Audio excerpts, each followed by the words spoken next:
저는 내가 베드로예요. 내가 세상에 주님을 모른다고 부정을 해요. 내가 예수님을 말도 안 돼. 그건 말도 안 돼요. 그냥 큰 소리 뻥뻥 치고 말이죠. 그런데 참 예수님 겟세마네 동산의 제자들하고 같이 가서 뭐라 그러셨어요? 좀 얘들아 나를 위해 깨어 기도해라.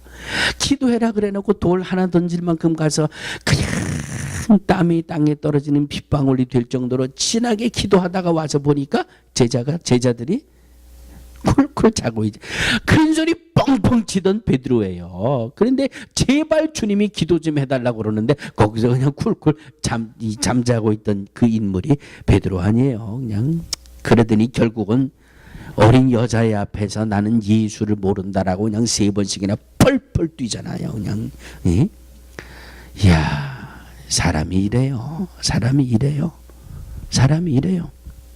그것만인 줄 아세요? 다 이 마태, 마가, 누가, 요한복음을 다 찾아봤더니 요한복음에서 이 마태가 요한복음 18장 10절 말씀을 보니까 시몬 베드로가 뭘 가졌다? 곰을 가졌대요. 곰이 뭐예요? 여기다가요 칼을 넣고 다녔다는 거예요. 시몬 베드로가 곰을 가졌는데 예수님을 잡겠다고 병사들이 찾아오니까 그 칼을 뽑아가지고 제사장 말구의 귀를 그냥 탁 내려치고 말이죠. 참 이랬던 사람이 베드로예요. 예수님의 제자인데도 여기다가 칼을 품고 다니고 공격을 위한 건지 방어를 위한 건지 모르겠지만은 예수님의 제자라고 하면서도 그냥 성격이 그냥 울그락불그락 막 왕창중창 하다가도 그냥 엎어질 때는 콱 주님 앞에 엎드려지기도 하고 말이지요. 그냥 이랬던 사람이 베드로예요. 그런데 보세요. 어린아이 앞에서 내가 예수를 모른다고 3번씩이나 부정하고 펄펄 뛰던 베드로가 사도행전 2장에 가서 뭘 받았어요? 할렐루야. 사도행전 2장에 와서 성령의 충만함을 받고 나서 성령 충만함 받고 사도행전 2장 14절에 가보니까 이 베드로가 말이죠 다른 사도들과 함께 길거리에 서가지고 뭐하고 있어요? 전도하고 있어요. 전도하고 내가 예수를 모른다라고 어린 여자의 앞에서 모른다고 펄펄 뛰던 베드로가 이제는 성령 받고 나서 주 예수를 믿으라 그리하면 너와 내 집이 구원을 얻으리라. 전도하고 있더라 이 말씀이에요. 예? 사도행전 3장에 와보니까 이 베드로가 어떤 사람으로 바뀌었어요?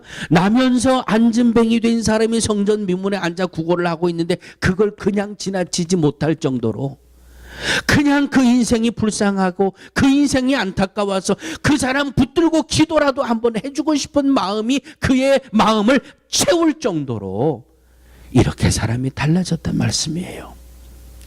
성령 받고 나니까 이렇게 되는 거예요. 성령 받기 전에는 내가 예수를 안다 그러면 죽을까 봐 무서워서 벌벌 떨고 모른다라고 펄펄 뛰었던 베드로가 성령 받고 나니까 누구든지 주의 이름을 부르는 자는 구원을 얻습니다. 그냥 길거리에 서서 전도하는 사람으로 바뀌어졌어요. 예? 이 성령 받기 전에 베드로는 여기다 칼을 꽂고 다닐 정도로 그냥 울그락 그냥 이 혈기가 뿜어나던 그런 베드로가 그냥 불쌍한 마음이 들고 안타까운 마음이 들고 그래서 그냥 가다 말고 길거리에서 그를 붙들고 은과 금은 내게 없거니와 내게 있는 것 곧 나사렛 예수의 이름으로 그냥 일어나 걸으라니. 할렐루야. 예수의 이름으로 일어나 걸으라 할 때 일어나 걸은 것도 소중합니다만은 베드로의 마음이 감동되어서 움직였다고 하는 거예요. 베드로의 마음에 칼을 품고 다녔던 그 혈기가 다 사라지고 안타까워 보이고 그냥 내가 뭔가 해줄 게 없을까 이렇게 마음이 변했다라고 하는 것이지요. 어떻게 하면 온유한 성도가 될 수 있습니까? 어떻게 하면 온유하게 살아갈 수 있습니까? 방법은 성령을 충만히 받는 거예요. 성령을 받아야 우리가 온유한 성도가 될 수 있습니다. 온유한 자는 복이 있나니 땅을 기업으로 여러분이 땅을 기업으로 얻는다는 게 얼마나 어마어마한지 제가 지금부터 말씀드릴 테니까 잘 들어보세요. 회사를 운영하는 분들은요, 밖에 나가서 회사를 말할 때 회사라는 이 표현을 잘 안 쓰시더라고요. 작든지 크든지 그거 생각하지 않고 기업이라는 표현을 쓰세요. 그 기업이라고 하는 표현은 무엇이 담겨 있는가 하고 들여다봤더니 그분이 관리하는 회사에는 이제 재산이 있겠지요. 재산. 그리고 그 회사를 관리해 나가는 직원들, 그 직원마다 딸려 있는 가족들, 그리고 그 회사가 하고 있는 거래처들, 그 거래처들과 거래하기 위해서 재산이 있고, 하여튼 자기의 회사를 통해서 거미줄처럼 연결되어져 있는 모든 이 연결이 너무 방대하기 때문에 기업이라고 하는 표현을 쓰더라고요.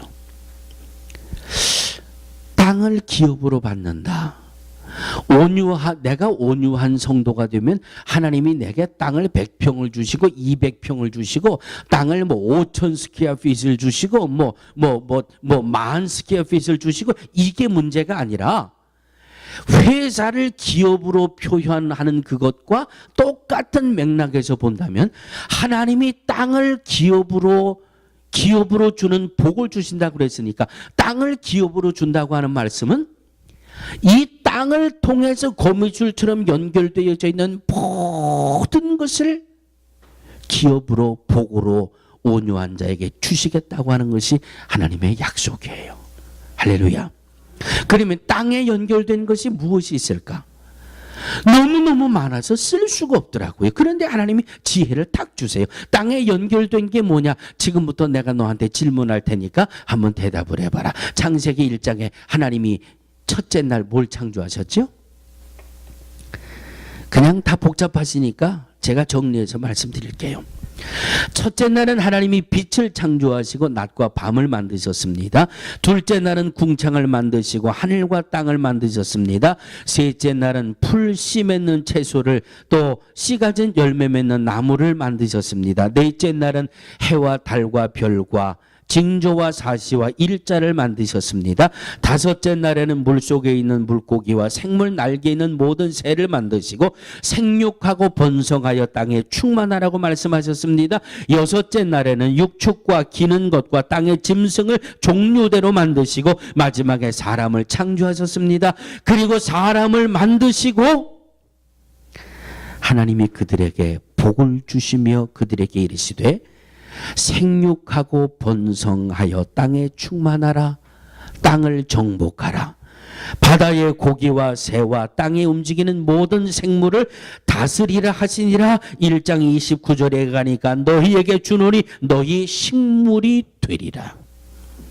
땅을 기업으로 주신다고 하는 이 복의 범위를 들여다보니까 첫째 날부터 여섯째 날까지 창조해 놓으신 그 모든 것을 누구에게 주시겠다?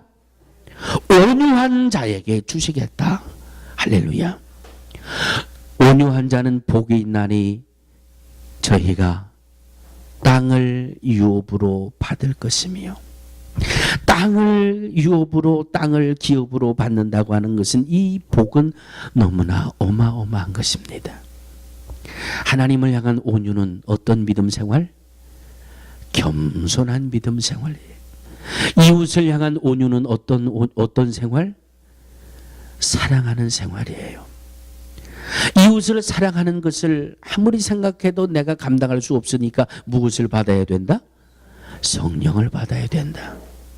성령 받고 은혜 받고 온유한 삶을 살면 하나님이 땅을 기업으로 하는 복을 주시겠다고 하셨으니 이번 한 주간 우리 남은 생애 동안 성령의 도우심으로 온유한 성도, 온유한 사람이 되셔서 땅을 기업으로 허락하시는 하나님의 복을 받아 사는 우리 모두가 되시기를 주의 이름으로 축원합니다. 하나님 감사합니다. 주시는 말씀을 아멘으로 받게 하셨습니다. 나에게 생명이 되어 주시고 길이 되어 주시고 진리가 되어 주셔서 말씀대로 살다가 말씀의 복을 받는 우리 모두가 되게 하여 주시옵소서. 예수님의 이름으로 간절히 기도하옵나이다. 아멘.